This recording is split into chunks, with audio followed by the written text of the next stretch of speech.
تكئين يتلطم لسان بعدي كونت إلى أنت زمركو مخنيات اللوني بزن تمسكركو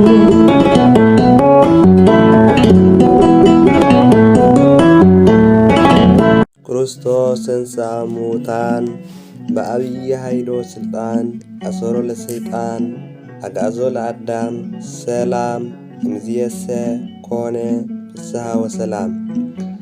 በክርስቶስ ክርስቲያን ብወልድ ውልዳን ብመንፈስ ቅዱስ መንፈሳውያን ዝተሰመኹምን ዝተቐደስኩምን ሰዓብትን ተኸተልትን ናይ ጐይታናን ናይ ኣምላኽናን ናይ መድሓኒናን ኢየሱስ ክርስቶስ ዝኾንኩም ህዝበ ክርስቲያን ከመይ ውዒልኩም ከመይ ኣለኹም? ኣሜን። እግዚአብሔር ኣምላኽ ነዛ ሰዓት እዚኣ ብህይወት ዘጽንሐና ክብርን ምስጋናን ንዕኡ ይኹኖ። ብድንጋሜ ክቡር በዓል ትንሣኤ ንኹልና ህዝበ ክርስቲያን እንዳበልኩ እምበኣር ካብ ዝሓለፈ ሕማማት ካብ ሶኒ ክሳብ ሰንበት ዝተምሃርናዮ ሕጂ ድማ ድሕሪ ትንሣኤ ካብ ሶኒ ክሳብ ሰንበት ዝመጽእ ዘሎ ዳግማይ ትንሣኤ ብቅድስት ቤተ ክርስቲያንና ዓብዪ ታሪክ ዘለዎ ወይ ድማ ናነይ በዓላትን ናይ መዓልተን ዘለዎን እዩ። ለማዓንቲ ከም ፍቓድ እግዚኣብሔር ኣምላኽና ቀዳመይቲ ሶኒ ድሕሪ ትንሣኤ ማለት እዩ ማዕዶት ተባሂላ ትጽዋዕ። ማዕዶት ኣብ ጽባሕ ትንሣኤ ዘላ ዕለት ሶኒ ማዕዶት ተባሂላ ትጽዋዕ። ማዕዶት ማለት ድማ ምስግጋር ማለት እዩ። መን ካበይ ናበይ ሰጊሩ ንዝብል ሕቶ ድማ እቲ ዘሰጋገረና እቲ ብባህሪኡ ቅዱስ ዝኾነ እግዚኣብሔር ኣምላኽና እቲ ሰገሮ ድማ ዝጽበ ዝጸንሐ ዝነበረ እጅግና ኣምላኹ ዘሰጋገረና ኣቦና ኣዳም ምስ ኩሎም ደቁ እዩ ማለት እዩ። ስለዚ ካበይ ናበይ ንዝብል ድማ ካብ ጸልማት ናብ ብርሃን ካብ ገቢረ ኃጢአት ናብ ገቢረ ጽድቅ ካብ ጭንቀት ሓዘን ናብ ሓጎስ ናብ ሰላም ካብ ሲኦል ናብ ገነት ካብ ግዛኣት ዲያብሎስ ናብ ግዛኣት ኣምላኽ ካብ ባርነት ውልድነት ተሰጋጊርና እዚ ዝገበረ ኣምላኽናን ጐይታናን ኣምላኽናን መድሓኒናን ኢየሱስ ክርስቶስ ክብርን ምስጋናን ዘለዓለም ዓለም ይኹን። እዚ ድማ ቅዱስ ያሬድ ኣብ መጀመርያ ናይ ሶኒ ቅዳሴ ማርያም ከምስጋና ከመስግን ከሎ ፈቀደ እግዚ ያግዞ ለአዳም ሁዝነ ወትኩዘ ልብ ወያግብኦ ሃበ ዘቲካት መንበሩ ሰአል ይለነ ቅድስ ይልነሩ።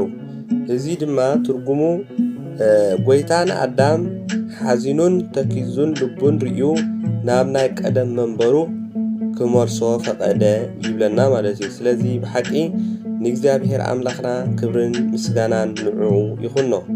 ስለዚ ጐይታ ብዕለት ዓርቢ ንዲያብሎስ ንነፍሳት ብእሳታዊ ኣብ ሲኦል ዝነበራ ነፍሳት ብኣካል ነፍሲ ሲኦል ወሪዱ ነተን ተስፋ ምጽኣቱ ዝጽበያ ዝነበራ ነፍሳት ከምቲ ንሃዋርያት ኣብ ዕጹው ገዛ ከለዉ ሰላም ንዓኻትኩም ይኹን ዝበሎም ኣብ ዮሐንስ ምዕራፍ 20:19-22 ዘሎ ነዚኦም ድማ ሰላም ሰበኸሎም ይብለና። እዚ ድማ ኣበይ ንረኽቦ እንተዳኢልና ኣብ ቀዳማይ ጴጥሮስ ምዕራፍ 3:19 ዘሎ ሃይለ ቃል ንረኽቦ ንኽእልና ማለት እዩ። ስለዚ እዛ ዓለት እዚኣ ኣቦና ኣዳም ምስቶም ኩሎም ዝነበሩ ደቁ ኣብ ገነት ተዋሪሱ ምስ መላእኽቲ ንእግዚአብሔር ኣምላኽ ከመስግነሉ ሓደ ግዜ ጀመረሉ መዓልቲ ቀዳመይቲ ማዕዶት ተባሂላ ትጽዋዕ ብቅድስት ቤተ ክርስቲያንና ማለት እዩ።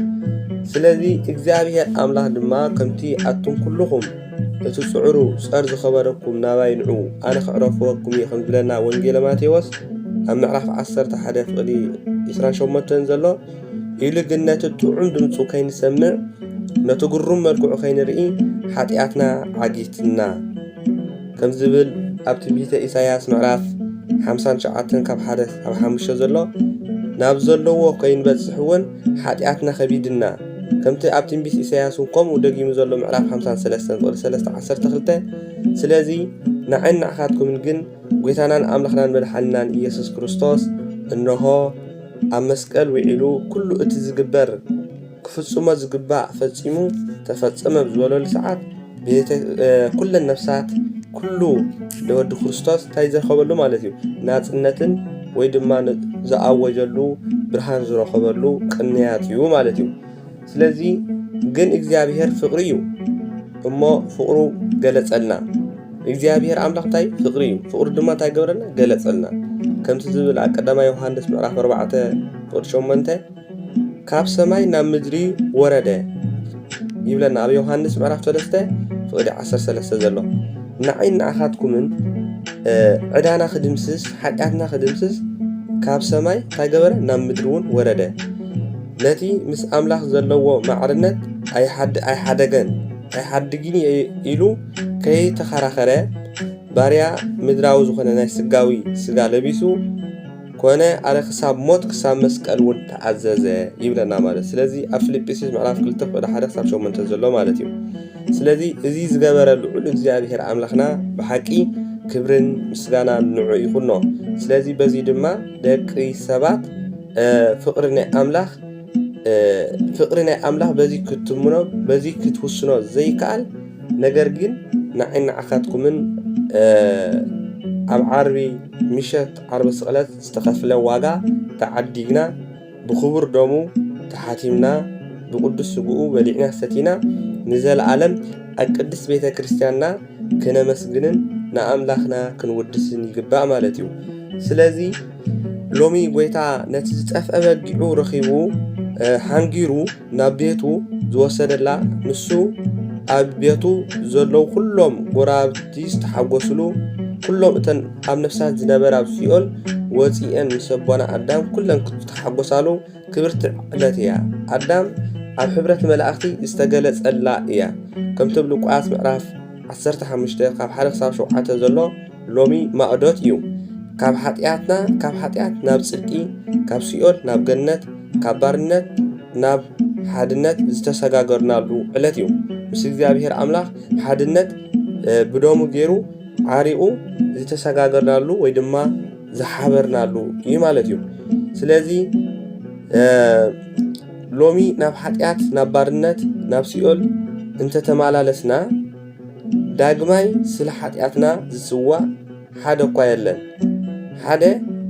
እኳ የለን። ከመይ ከምቲ ኣይሁድ ዳግም ንጎይታ ምስ ቃል ውዕለት ኩሉ ዚ ምግባር ዝበሃል የለን። እንታይ ዳ እሞ ኣብ ፍቕሪ ኣምላኽ ጸኒዕና ትዕግስቲ ካብ እግዚአብሔር ፍቕሪ ካብ እግዚአብሔር ካብ ገለጸልና ንሕና ድማ ብትዕግስትን ብፍቕርን ኣብታ ብደሙ ዝሓተማ ቅድስት ቤተ ክርስቲያንና ብዋጋ ተዓዲግናና ብዋጋ ስለስተዓደግና ድማ ኣብ ቅድስት ቤተ ክርስቲያንና ጸኒዕና ክንመላለስ ይግበአና።